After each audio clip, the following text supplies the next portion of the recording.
আমাদের বাড়ির একটা প্রথা ছিল যে যখনই বাড়িতে কেউ বিয়ে করতেন কোণে প্রথম রাতটা দাদুর ঘরে কাটাত। কিন্তু এটা করার 1 মাস পর তারা গর্ভবতী হয়ে পড়ে। আমি যখন বিয়ে করেছি আমি এই প্রথা অনুসরণ করিনি এবং আমার কনেকে আমার দাদুর কাছে যেতে দেইনি। কিন্তু 2 বছর কেটে গেল এবং আমার স্ত্রীর সন্তান হয়নি। একদিন বাধ্য হয়ে বুকে দাদুর ঘরে পাঠিয়ে রুমে লুকিয়ে থাকলাম। তারপরে আমি এমন কিছু দেখলাম যা আমার শরীরে শিহরণ জাগিয়ে দিল। বড়রাই বাড়ির জন্য সবথেকে গুরুত্বপূর্ণ, কিন্তু যখন বড়রাই ভুল রাস্তায় যায় তখন সেই বংশের কি অবস্থা হয়। আমার দাদু আমার জন্য আদর্শ ছিল, কিন্তু যতক্ষণ আমি সত্যিটা জানতাম না। কিন্তু সে এই পর্যায়ে নেমে যেতে পারে আমি এটা ভাবতে পারিনি। আমাদের বংশ তো অন্যদের বোন মেয়েকে সম্মান করার জন্য বিখ্যাত ছিল, কিন্তু বাড়ির মহিলাদের সাথে এরকম ব্যবহার করা হয় এটা তো জানতাম না। আমি ভাবতাম যে আমি এটাকে আটকে নেব, কিন্তু আমি বাধ্য হয়েছিলাম। আমি একটা ভালো শিক্ষিত পরিবারে জন্মেছি। আমাদের যৌথ পরিবার ছিল, এজন্য আমরা সবাই একটা বাড়িতেই থাকতাম। আর কখনো আমাদের ঘরে কোনো কথা নিয়ে ঝগড়াও হতো না। ঘরের বড় ছিল আমার দাদু। বড় ছোট সবাই তার কথা মানত আর তাকে সম্মান করত। সেও সবাইকে ভীষণ ভালোবাসত আর কাউকে কখনো বকত না। কিন্তু এসবের সাথে আমাদের বংশের একটা অদ্ভুত পরম্পরা ছিল, আর সেটা এমন ছিল যেটা শুনে প্রায় লোক নিজের মেয়ে দেওয়ায় আপত্তি করত। এজন্য আমাদের বাড়ির বড়রা এবার এই রীতি অনুষ্ঠানটিকে মুছে দেওয়ার চেষ্টা শুরু করেছিলেন। ছোট থেকেই দেখে আসছি আমাদের বাড়িতে যার বিয়ে হতো যে মেয়ে বউ হয়ে আমাদের ঘরে আসতো প্রথম রাত আমার দাদুর ঘরে কাটাত। ছোটবেলায় তো আমি ব্যাপারটা একদম বুঝতে পারতাম না, কিন্তু যত বড় হতে লাগলাম এই অদ্ভুত নিয়ম আমার মাথার মধ্যে অনেক প্রশ্ন তৈরি করতে লাগলো। আমি অনেক চেষ্টা করেছিলাম যে সত্যিটা যাতে জানতে পারি, কিন্তু পুরো ঘরে কেউ এই ব্যাপারে কথা বলার জন্য রাজি ছিল না। আর এই অদ্ভুত ঘটনা বছরের পর বছর চলে আসছে। অদ্ভুত ব্যাপার হলো যে মেয়েরা দাদুর ঘরে রাত কাটাত তারা 1 মাসের মধ্যে গর্ভবতী হয়ে যেত। কিন্তু আমার এই ব্যাপারটা ভীষণ অদ্ভুত লাগত, আর আমি একদমই ব্যাপারটার সাথে সহমত ছিলাম না। আমি আমার সব ভাইদের মধ্যে তৃতীয় ছিলাম, আর আমার বড় দাদাদের বুদের সাথেও এটাই করা হয়েছিল। কিন্তু ওরা কিছুই বলেনি, যে ব্যাপারে তাদের সাথে আমার তর্ক হয়েছিল। কেউ আমার প্রশ্নের উত্তর দিত না। কিন্তু এবার আমার এই প্রশ্নের উত্তর চাই, কেননা বাড়িতে আমার বিয়ের কথা চলছিল। আমি জানতাম যে আমার সাথেও এসবই হবে, কিন্তু আমি এটা করতে চাইনি। এজন্য বিয়ের দিন আমি আমার দাদাদের বলে দিয়েছিলাম যে আমি আমার স্ত্রীকে দাদুর ঘরে ছাড়ব না আর নিজের স্ত্রীর হাত ধরে নিজের ঘরে নিয়ে চলে যাই। আমি ভেবেছিলাম এরপর দাদুর ব্যবহার বদলে যাবে, কিন্তু সে একটা কথাও আমাকে বলল না। তার ব্যবহার তো সাধারণই ছিল। আমাদের বিয়ের 2 বছর হয়ে গেছিল আর এখনো পর্যন্ত বাচ্চার কোনো আশাই দেখতে পাচ্ছিলাম না। ডাক্তারের কাছে গেলাম, সব রকম টেস্ট করালাম, কিন্তু কিছুই হলো না। আমার ভাই আমাকে প্রায় বলতো যে তুমি ভুল করেছ, এবার পুরো জীবন ধরে বাচ্চার জন্য তুমি কষ্ট পাবে। কিন্তু তাদের কথা শুনে আমার রাগ হয়েছিল যে বাচ্চার জন্য আমি কিভাবে এরকম ভুল করব, কি করে নিজের স্ত্রীকে নিজের হাতে অন্যের ঘরে ছেড়ে দেব। যতই সে আমার দাদু হোক, আমার স্ত্রীর জন্য তো সে পরপুরুষ। আর আমি কখনোই এতটা অমানুষ ছিলাম না যে নিজের স্ত্রীর হাত ধরে তার কাছে পাঠিয়ে দেব।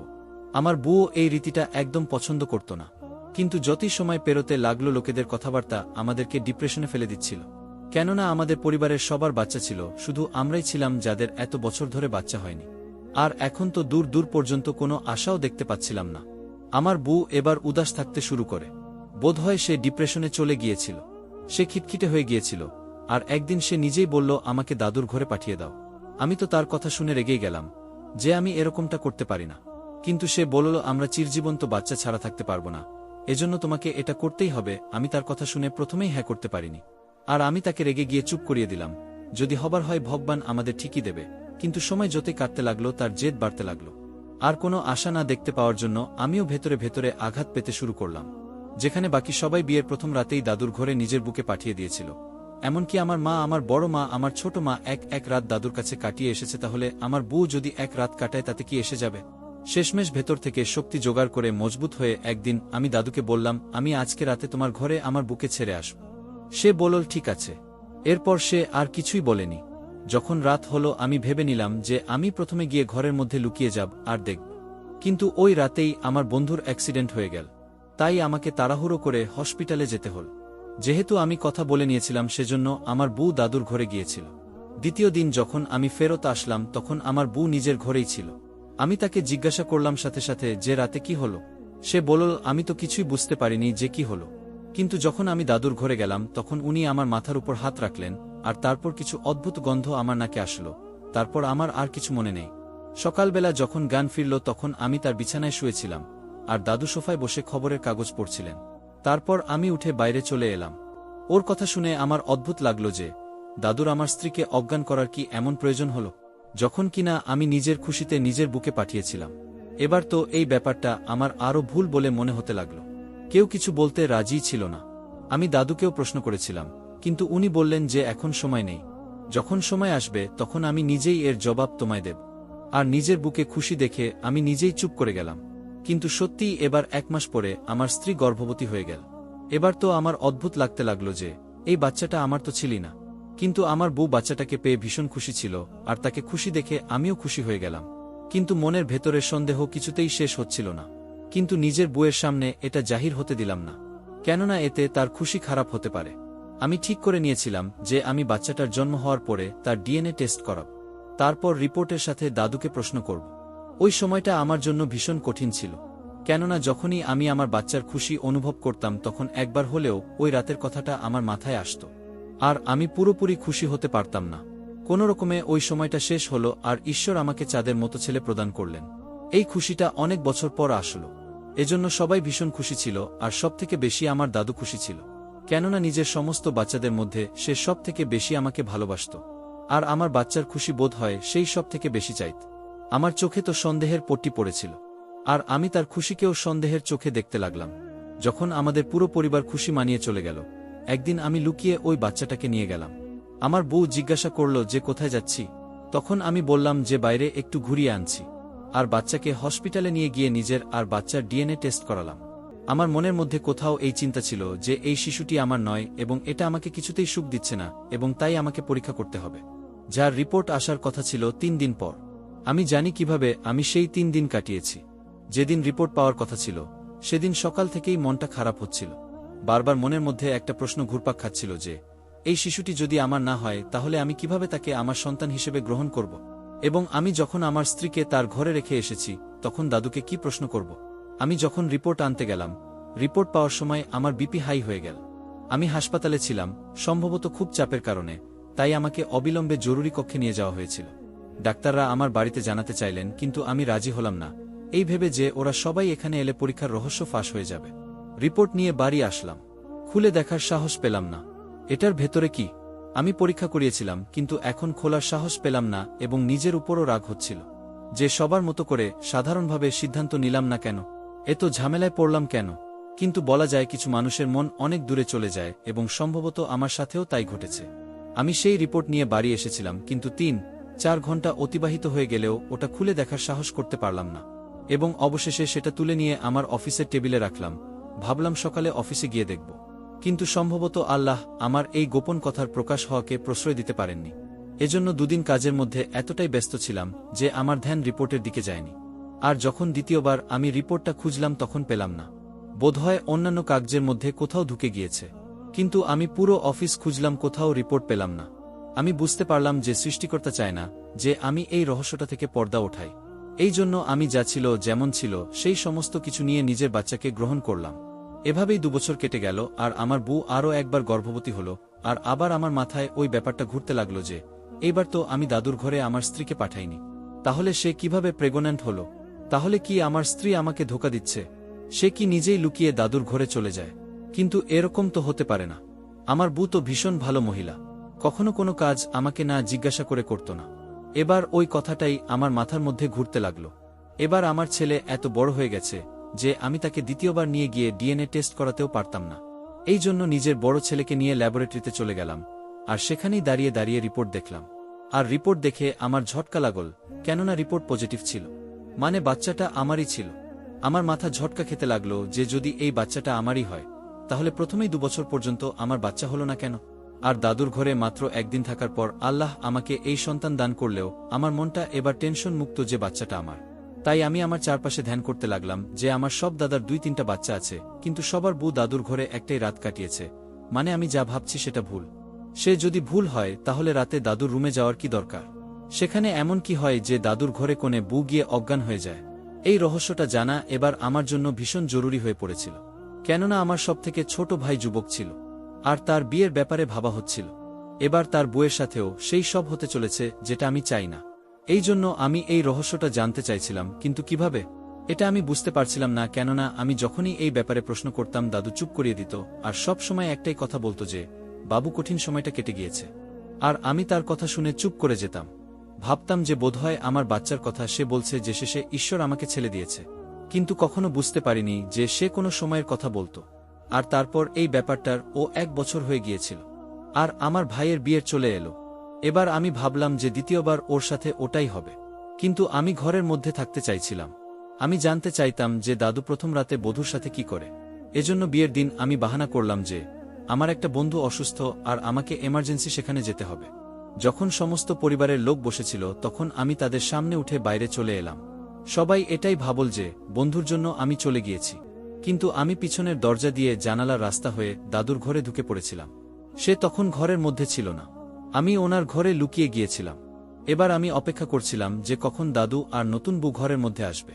কিছুক্ষণ পরে দাদু ঘরে আসলেন, কিন্তু এখনো বউ আসেনি। আর তার আশা অবধি আমাকে ধৈর্য ধরে শান্তিতে অপেক্ষা করতে হতো, কেননা এত বছরের রহস্যের উপর থেকে পর্দা উঠতে চলেছে। আমি বাইরে থেকে তর্কের আওয়াজ শুনতে পেলাম। সেই তর্ক ছিল এটা, যেটা প্রতিটা কোণে বউ ঘরে আসার পর হতো। কেননা বিয়ের দিন কোণে বউ নিজের বরের জন্য সাজগোজ করত। আর যখন প্রথম রাতে কোনো অন্য লোকের সাথে যেতে বলা হতো তাকে, তখন সেটা তার পক্ষে সহ্যের বাইরে চলে যেত। আর আমি অনেক বছর ধরে এই নাটক দেখছিলাম, তাই চুপ হয়ে গেলাম। এবং অবশেষে আমাদের সবার সাথে যা হলো তা হলো, এবং কিছুক্ষণ পর পাত্রী ঘরে এলো। কনে রুমে আসার সাথে সাথে দাদু উঠে ওয়াশরুমে চলে গেলেন। নববধূর দিকে তাকাতেই আমি তার জন্য দুঃখ পেলাম। সে নার্ভাস ছিল। কিছুক্ষণ পর দাদু বেরিয়ে এসে কনের মাথায় হাত রেখে বললেন, বাবু চিন্তা করো না, কিছু হবে না। কথা বলতে বলতেই দাদু পকেট থেকে হাত বের করে একটা রুমাল দেখতে পেলাম তার হাতে। এটা সে কনের নাকের উপর রাখল। 1 মিনিটের মধ্যেই কনে অজ্ঞান হয়ে যায়। এই পর্যন্ত তো আমি আগে থেকেই জানতাম। আমি অপেক্ষা করছিলাম দাদু এখন কি করবেন। তিনি নববধূকে আরামে বিছানায় শুইয়ে দিলেন এবং তার উপর একটি কম্বল পরিয়ে দিলেন। কিন্তু এরপর যা দেখলাম তা আমার পায়ের নিচ থেকে মাটি সরে গেল। সারা রাত আমি রুমে বসেছিলাম। অনেক কষ্টে আমার সেই সময় কেটেছে। সকালের দিকে যখন দাদুর ঘুমে একটু চোখ বন্ধ হলো, আমি চুপচাপ জানালা দিয়ে বাইরে চলে গেলাম। কিন্তু যা দেখলাম তাতে মনে হলো তাকে প্রশ্ন করি। কিন্তু আমি ভয় পেয়েছিলাম যে দাদুকে প্রশ্ন করলে সে জেনে যাবে যে তার রহস্য আমি জেনে গিয়েছি। কিন্তু বারবার ভাবি কি কারণে দাদুকে এসব করতে হলো। এবং আমি আমাদের কথোপকথনের সময় তাকে অনেকবার জিজ্ঞাসা করার চেষ্টাও করেছি, কিন্তু দাদু সবসময় কথোপকথন এড়িয়ে চলেন। কিন্তু এবার 2 মাস পেরিয়ে গেলেও সন্তান হয়নি কনের। এখন সবাই চিন্তিত যে কেন এমন হলো। কিন্তু সবাই অপেক্ষা করছিল যে ঈশ্বরের পক্ষ থেকে বিলম্ব হতে পারে। দাদু বললেন, আমার মনে হয় এই রহস্যটা অন্য কেউ জানে। সবাই একে অপরের দিকে তাকাতে শুরু করলে দাদু বললেন, এই বাড়ির কেউ এই গোপন কথা জেনেছে। আর কেউ না জানলে এতক্ষণে মেয়েটি গর্ভবতী হয়ে যেত। কথাটা শুনে আমার অদ্ভুত লাগলো। দাদু জানল কি করে যে এই গোপন কথা অন্য কেউ জানে। কিন্তু আমি চুপ করে রইলাম আর কথা বললাম না। কয়েক মাস যেতে না যেতেই দাদু অসুস্থ হয়ে পড়েন। একদিন তিনি আমাদের সবাইকে ডেকে বললেন, সত্যি করে বলো, প্রথম রাতে বধূ কেন আমার ঘরে আসে সেই রহস্য তোমাদের মধ্যে কে জানে? কারণ আমার মনে হয় আমি আর বেশি দিন বাঁচতে পারবো না। এবং আমি তার সাথে কথা বলতে চাই যে ওই গোপনীয়তা জানে। তাই আমি ভেবেছিলাম এই প্রশ্নটি করার সময় এসেছে এবার। আমি বললাম, আমি জানি। দাদু বলল, বাকি সবাইকে যেতে হবে, তুমি শুধু আমার কাছে বসো। সবাই চলে যাবার পর আমি দরজা বন্ধ করলে দাদু জিজ্ঞেস করলেন, সবার আগে বলো এই গোপন কথা জানলে কিভাবে? আমি তাকে সত্য বলেছি যে আমি গোপনে সবকিছু দেখেছি। তিনি বললেন, তুমি এই গোপন কথা আগেই জেনেছ, তাই এখন এই গোপনীয়তা তোমার কাছে একটি সম্পদ। তোমার বাবা, বড় বাবা, কাকা, ভাই কেউই এই রহস্য জানে না। আমার মৃত্যুর পরে তুমি এই গোপনীয়তা পরিবারের সকল সদস্যদের বলবে, কারণ আমি জানি যে প্রত্যেকের অন্তরে আমার বিরুদ্ধে কিছু ভুল ধারণা আছে। কিন্তু আমার মৃত্যুর পর আমি চাই সকলের অন্তর পরিশুদ্ধ হোক। আমার দিক থেকে আমি আমার মাথায় কোনো পাপ বয়ে বেড়াতে চাই না। দাদুকে সরাসরি জিজ্ঞেস করলাম, এসব কি? দয়া করে আমাকে পুরো বিষয়টি বুঝিয়ে বলো যাতে আমি সবার প্রশ্নের উত্তর দিতে পারি। তিনি বলেন, সবাই মনে করে যে প্রথম রাতে আসা প্রতিটি কনের সাথে আমি কিছু ভুল করি। কিন্তু এটা এমন না। বাস্তবতা হলো অনেক আগে আমার পিতামহের সময়ে জাদুবিদ্যা এবং এই সমস্ত জিনিসগুলি ব্যাপক ছিল। আমাদের পরিবারে একজন মহিলা ছিলেন যিনি একজন জাদুকরকে বিয়ে করেছিলেন।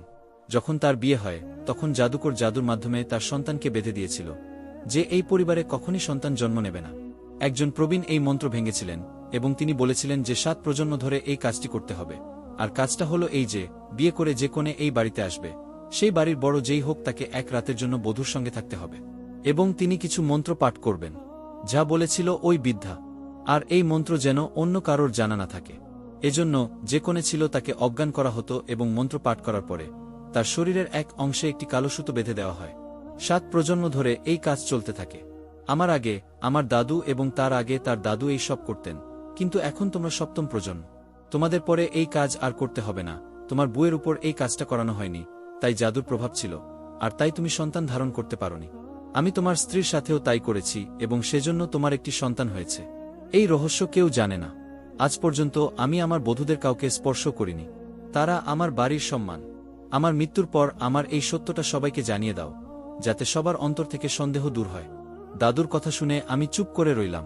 আর আমি তাকে কথা দিয়েছিলাম যে তার রহস্যটা তার মৃত্যু পর্যন্ত গোপন থাকবে, এবং দাদুর মৃত্যুর পরের দিনই আমি সবাইকে একত্র করে সেই গোপন কথাটা খুলে বললাম, আর তাদের মনের মধ্যে যে সব সন্দেহ ছিল তা দূর হয়ে গেছে।